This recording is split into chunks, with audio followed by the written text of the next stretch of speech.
You're listening to the Cyberwire Network, powered by N2K.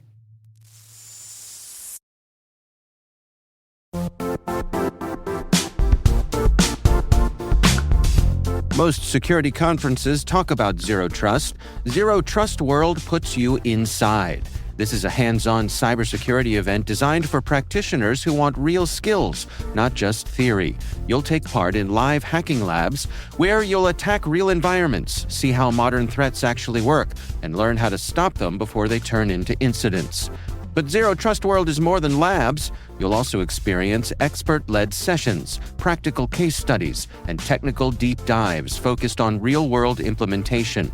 Whether you're blue team, red team, or responsible for securing an entire organization, the content is built to be immediately useful. You'll earn CPE credits, connect with peers across the industry, and leave with strategies you can put into action right away.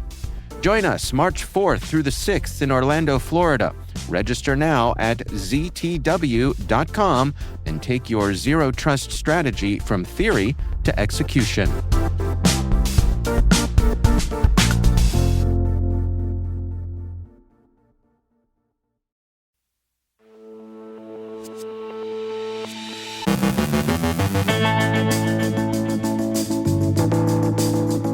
Cyberweapons knock out Iranian air defenses during strikes on nuclear sites.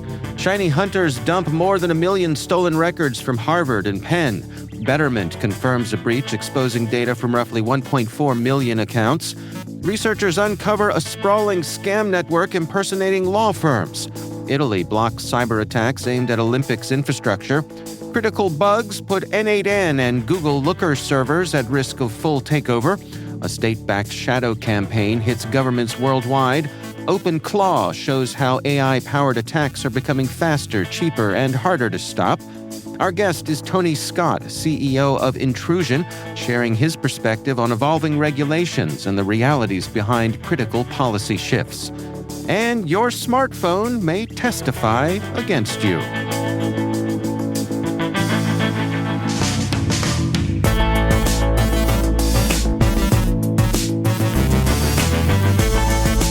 It's Thursday, February 5th, 2026.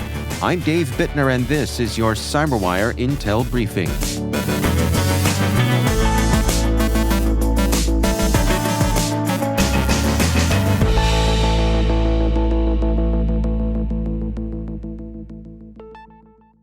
Thanks for joining us here today. It's great as always to have you with us. In an exclusive report, Recorded Future says U.S. officials say the military used cyber weapons to disrupt Iranian air missile defense systems during June 2025 strikes on nuclear facilities, marking a significant step in integrating cyber operations into conventional warfare. According to multiple officials, U.S. cyber operators targeted a connected military system, not the hardened sites at Fordo, Natanz, and Isfahan themselves, to prevent Iran from firing surface-to-air missiles at incoming American aircraft. By striking an upstream aim point on the network, enabled by intelligence support from the National Security Agency, operators avoided the more difficult task of penetrating fortified systems directly. The previously unreported cyber component of Operation Midnight Hammer is described as among the most sophisticated actions taken by U.S. Cyber Command against Iran. Senior military leaders later praised cyber's role in supporting the strike package. Lawmakers have received classified briefings but are pressing for more public detail, as officials emphasize that cyber capabilities are now treated alongside kinetic weapons as routine tools of military operations. Hackers operating under the name ShinyHunters have leaked more than 1 million personal records stolen from Harvard University and the University of Pennsylvania after ransom negotiations failed. The data, now posted on the group's dark website, includes names, contact details, dates of birth, donation histories, estimated net worth, and sensitive demographic information tied to students, staff, alumni, and donors.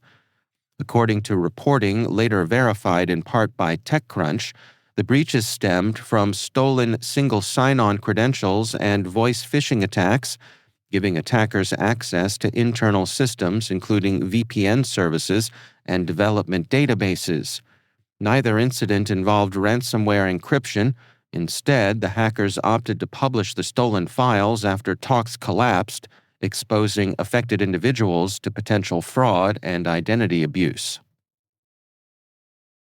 Automated investment platform Betterment disclosed a January breach that exposed personal data from roughly 1.4 million accounts. Analysis by Have I Been Pwned found stolen data included names, email addresses, locations, and, in some cases, birth dates, phone numbers, and physical addresses. Attackers also sent fraudulent promotional emails after a social engineering attack. Following a forensic investigation with CrowdStrike, Betterment said no customer accounts, passwords, or login credentials were compromised. Intermittent outages were later linked to a DDoS attack, according to Bleeping Computer. Researchers at Signia have uncovered a coordinated network of more than 150 cloned scam websites impersonating legitimate law firms. The campaign was identified after one firm reported brand impersonation, which investigators traced to a large, persistent infrastructure designed to evade detection. The sites use multiple registrars, distinct SSL certificates, and services like Cloudflare to obscure links between domains and complicate takedowns. The cloned sites appear aimed at repeat fraud victims, offering fake legal services to recover previously lost funds, often claiming no upfront payment. Signia found reused phone numbers tied to earlier scams, though attribution remains uncertain. Researchers warn that AI-driven tools are making such large-scale, convincing impersonation campaigns easier, faster, and more common, increasing fraud risks for both businesses and individuals. Italy says it has blocked a wave of cyberattacks targeting foreign ministry offices and Winter Olympics-related infrastructure just days before the Games open. Foreign Minister Antonio Tajani said the attempted intrusions, including one aimed at an office in Washington, were of Russian origin, although he offered no technical details. The attacks also targeted Olympics websites and hotels. As events began, Interior Minister Matteo Piantadosi confirmed 6,000 security personnel are deployed across Games venues from Milan to the Dolomites, including counterterrorism units. Researchers have disclosed multiple high-severity flaws in N8N that could let attackers hijack servers, steal credentials, and silently manipulate automated and AI-driven workflows. Rated at 9.4 on the CVSS scale, the bugs stem from improper sanitization of workflow expressions and bypass protections added after a critical 2025 flaw. N8N confirmed that authenticated users with workflow permissions could trigger unintended command execution on the host system. Security firm Pillar Security warned that compromised servers could expose API keys and cloud or AI credentials, while Secure Layer 7 demonstrated low-effort exploitation. Patches are now available, and users are urged to update, audit workflows, and rotate sensitive credentials promptly. Researchers at Tenable disclosed two critical vulnerabilities in Google Looker that could allow attackers to fully compromise a Looker instance.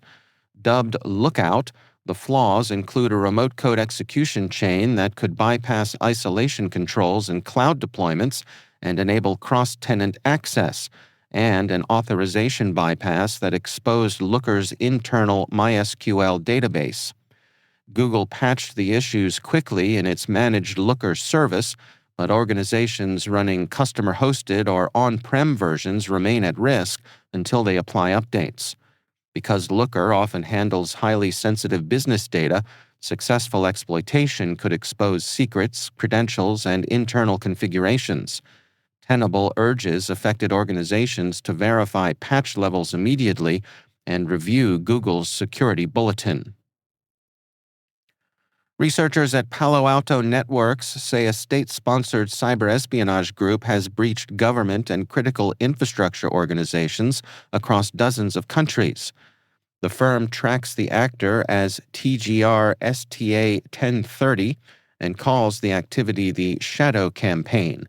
Palo Alto reports high confidence the group operates out of Asia, citing regional infrastructure, language preferences, and activity aligned with the GMT+8 time zone, though it stopped short of naming a country. According to investigators, at least 70 organizations in 37 countries were compromised, with reconnaissance spanning 155 countries. Targets included parliaments, senior officials, law enforcement, telecom providers, and ministries tied to finance, trade, and diplomacy. The attackers relied on phishing for initial access, exploited known vulnerabilities, and deployed a previously unseen Linux kernel rootkit dubbed ShadowGuard to maintain stealthy long-term access. Security strategist Paul Miller examines the rapid evolution of the OpenClaw system and highlights a troubling shift in cyber warfare toward fully automated, AI-driven attack ecosystems. Once a localized large language model with modular skills, OpenClaw has become a globally distributable and self-replicating platform that effectively commoditizes advanced cyber attack capabilities. Its skills, autonomous modules for reconnaissance, exploitation, lateral movement, and evasion, are now spreading beyond the original platform through open-source releases and underground marketplaces. This dissemination lowers the barrier to entry for cybercrime, enabling less skilled actors to deploy sophisticated attacks previously limited to elite or state-sponsored groups. Researchers report hundreds of malicious skills masquerading as legitimate tools, stealing credentials and crypto assets. As these components are reused across unrelated infrastructures, attribution becomes harder and threats mutate more quickly. The trend underscores a broader move toward attack as a service, forcing defenders to prioritize speed, behavioral detection, and unified automated security architectures to counter modular AI-enabled threats at scale.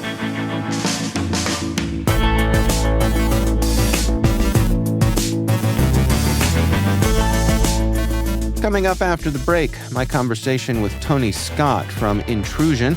We're discussing evolving regulations and the realities behind critical policy shifts. And your smartphone may testify against you. Stick around.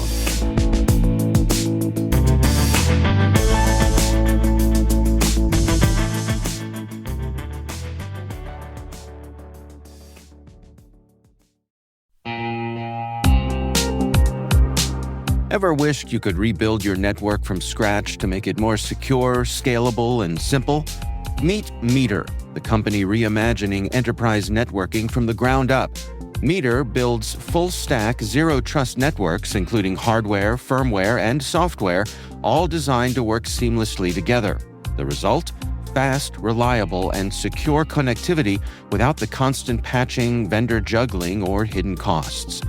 From wired and wireless to routing, switching, firewalls, DNS security, and VPN, every layer is integrated and continuously protected in one unified platform.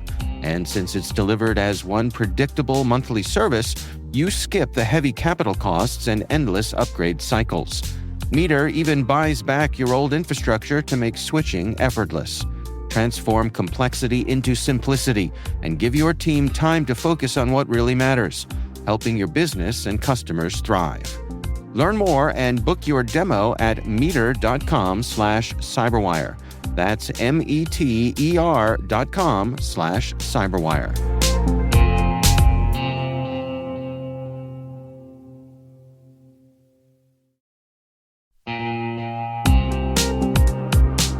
If securing your network feels harder than it should be, you're not imagining it. Modern businesses need strong protection, but they don't always have the time, staff, or patience for complex setups. That's where NordLayer comes in. NordLayer is a toggle-ready network security platform built for businesses. It brings VPN, access control, and threat protection together in one place. No hardware, no complicated configuration. You can deploy it in minutes and be up and running in less than 10. It's built on zero trust principles, so only the right people can get access to the right resources. It works across all major platforms, scales easily as your teams grow, and integrates with what you already use. And now, NordLayer goes even further through its partnership with CrowdStrike, combining NordLayer's network security with Falcon endpoint protection for small and mid-sized businesses. Enterprise-grade security made manageable. Try NordLayer risk-free and get up to 22% off yearly plans, plus an extra 10% with the code CyberWire10. Visit nordlayer.com/cyberwiredaily to learn more.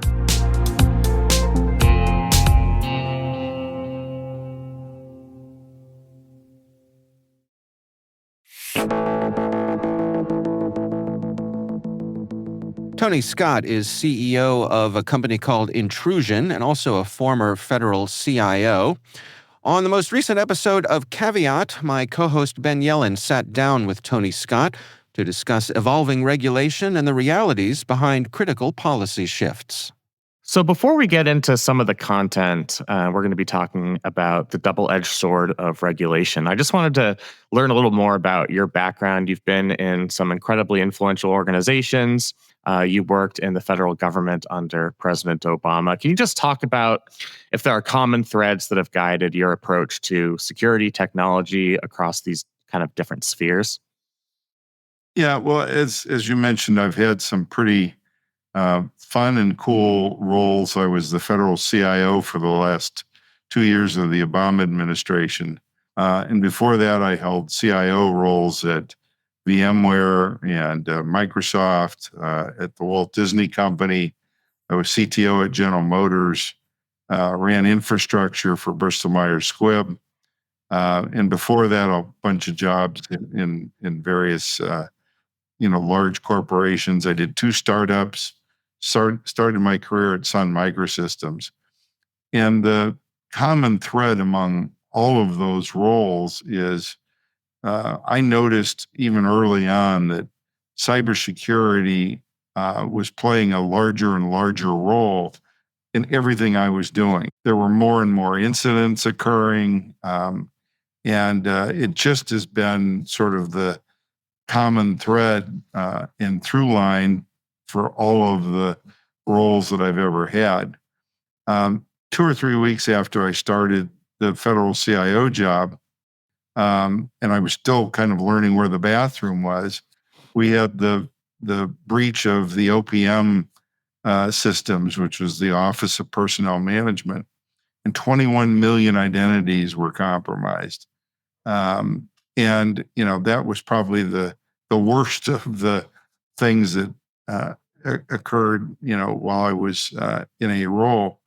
But the roots of that stemmed back several years. So while I got, a lot of credit for sort of, the actions we took after the incident had happened, the real preventative things could have and should have been done years and years earlier. Do you see a difference in the private and public sectors in terms of the pace of your ability to create change? Is that something that has frustrated you only in the public sector, or do you think that that's something that exists in the private sector as well? Well, I think it exists across the board. And it's true whether it's cybersecurity or any other initiative that is important. If it has strong leadership and the commitment of leadership and the right amount of resourcing, you can get it done. If it's just, sort of hand waving that, oh yeah, we're doing this, but there's no real leadership or, resourcing, then it's not going to get done. In the case of the federal government, the law and regulation that was requiring 2-factor authentication had been passed 10 years earlier. Wow. And by the time the OPM breach occurred, there was only around 50% adoption across the federal government. And it was clearly a case where good idea, solid idea, but in most cases, the leadership, the funding, and the resources to really get it done hadn't been prioritized. And then after the OPM breach, everybody got religion real quick. We launched the cybersecurity sprint, and within 6 to 8 weeks, we went from 50% adoption to mid 90% adoption of two-factor. So, it tells you that it can be done, but clearly there hadn't been the focus on it that there needed to be. And that gets at something. I mean, people focus on cybersecurity after the high profile breaches. I've never heard more discussion of the need to protect local governments, for example, than when I was living in Baltimore and they suffered a terrible ransomware attack. So, is there something that policymakers can do in the interim between these high profile breaches to kind of raise the salience so that you can institute these policy reforms before the storm hits? I think there's a couple of things that you can do. One is continuous monitoring and testing of your, core infrastructure that is, the bedrock of all cybersecurity. People who just do an occasional pen test are kind of missing the boat, I think. It's like taking a picture of your house on a sunny day.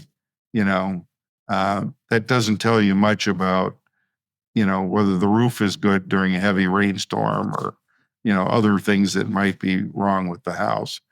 And so I'm a firm believer in sort of continuous testing.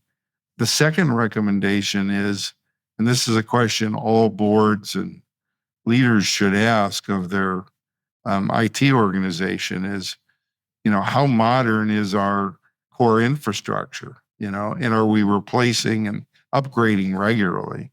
A lot of the issues that I've encountered in my career are due to just old, aging infrastructure that wasn't suitable for the mission that the organization was now undertaking. And to me, that's just a cardinal sin.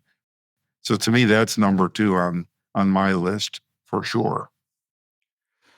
Just looking at the federal landscape now, does what's happened in the last year, the difficulty in renewing CISA 2015, some of the staff reductions at CISA, the agency, are those concerning? And have you started to see real world impacts of that in the work that you're doing? Or is that not something that's really shown up yet? I don't think it's shown up yet, but I guarantee you it will. And I lament a lot of those cutbacks and drain on resources. There's a view, and I've seen this over and over and over again, that we want smaller government, we want fewer government employees, all of that sort of thinking. And it's admirable in its intent, right? Which is to save money and, reduce costs and reduce taxes and all of that. But the alternative is to do those functions, we then outsource to, a commercial business or a private sector business and so on, which again could be fine. But over time, what that does is erode the expertise that we have in the actual federal government.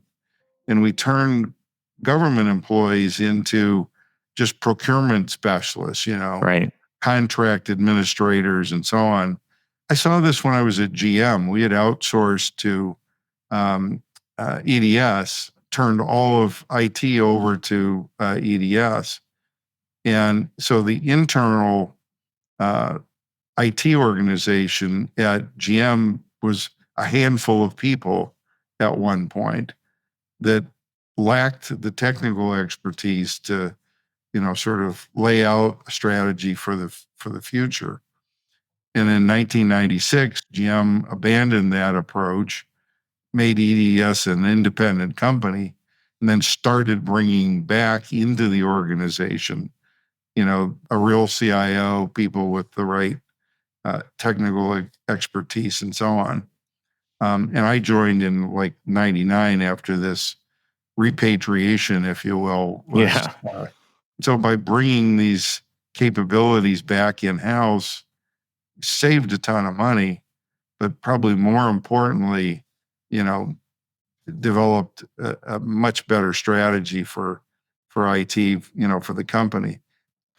And I know that political winds can shift, but is this something, in 2029, for example, that you can try to recreate and rebuild that institutional expertise, the people who actually know the technology, or is that something that can't really be rebuilt once it's been? No, I think it can be. I think GM is a classic example of that. Where there's a will, there's a way. I think the good news about my experience in IT, and this was true in the Obama administration, and it was true in the first Trump administration, and also in the Biden administration, that IT was not looked at as a political football, right, generally speaking. Good IT doesn't wear a D or an R or any of those other, symbols. Those vaunted letters. Yep. Yeah, and it can be practiced well by people of either party. So I hope that continues. Yeah. So to close out, I just kind of wanted to take advantage of the fact that you offer a lot of wisdom based on your experience, going back decades, and the kind of breadth of your experience. So a couple of questions along those ends. You've worked in pretty intense scenarios. Obviously, OPM is kind of the one that's top of mind for me. What did that teach you about your own style of leadership and how leaders in the cyber field can and should react in those situations? You don't have the 3 weeks I could tell you about all the lessons learned there, but a couple of them stick out to me, which is, don't waste a good crisis, number one. OPM was big, it was huge, it was terrible that it happened and so on. But we could have just said, oh, well, that was OPM. Everything else is fine. We should just try to fix OPM and stop there.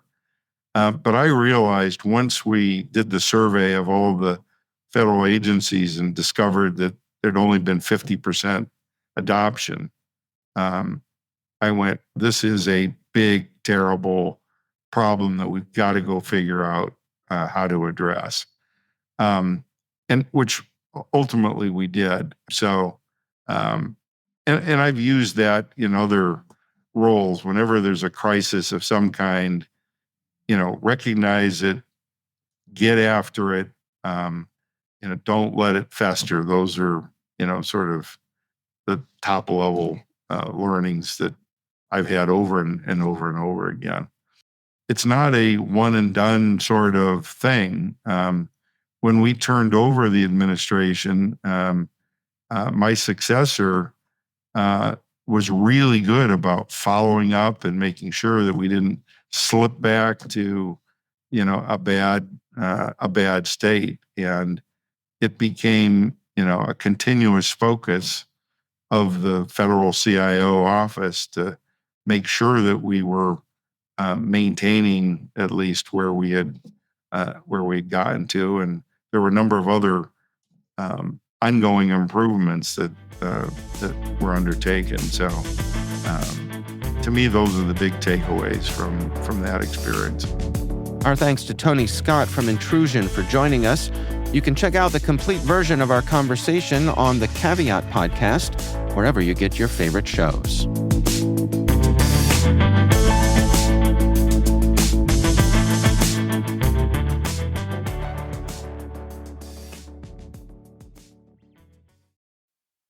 This episode is brought to you by Indeed.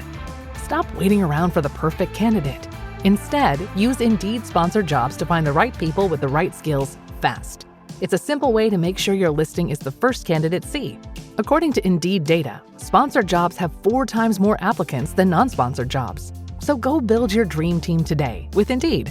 Get a $75 sponsored job credit at Indeed.com/podcast. Terms and conditions apply. The world moves fast. Your workday, even faster. Pitching products, drafting reports, analyzing data. Microsoft 365 Copilot is your AI assistant for work. Built into Word, Excel, PowerPoint, and other Microsoft 365 apps you use. Helping you quickly write, analyze, create, and summarize. So you can cut through clutter and clear a path to your best work. Learn more at Microsoft.com/M365 Copilot. And finally, according to a new report from Celebrite, smartphones have become the star witness in modern policing, talkative, portable, and almost impossible to ignore. Based on interviews with 1,200 officers in 63 countries, Celebrite's 2026 Industry Trends Report finds that 95% now see digital evidence as essential to solving cases, and 97% say the public expects it. Nearly every respondent pointed to smartphones as the top source of evidence, though the devices often arrive locked, uncooperative, and fond of complicating investigators' weekends. Officers report juggling multiple devices per case, growing data volumes, and the joy of explaining technical findings to non-technical audiences. While many see artificial intelligence as a potential time saver, policy barriers and trust issues loom large. As UK Police Commissioner Matt Scott notes, public consent matters, especially after high-profile data mishaps by police forces have left confidence in law enforcement technology on rather thin ice.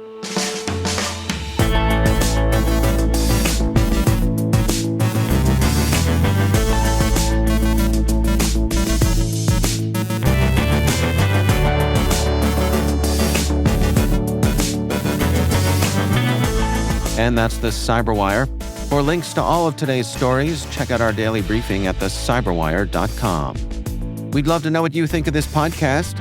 Your feedback ensures we deliver the insights that keep you a step ahead in the rapidly changing world of cybersecurity. If you like our show, please share a rating and review in your favorite podcast app. Please also fill out the survey in the show notes or send an email to cyberwire@n2k.com. N2K's senior producer is Alice Carruth. Our Cyberwire producer is Liz Stokes. We're mixed by Trey Hester with original music by Elliot Peltzman. Our executive producer is Jennifer Iben. Peter Kilpie is our publisher, and I'm Dave Bittner. Thanks for listening. We'll see you back here tomorrow.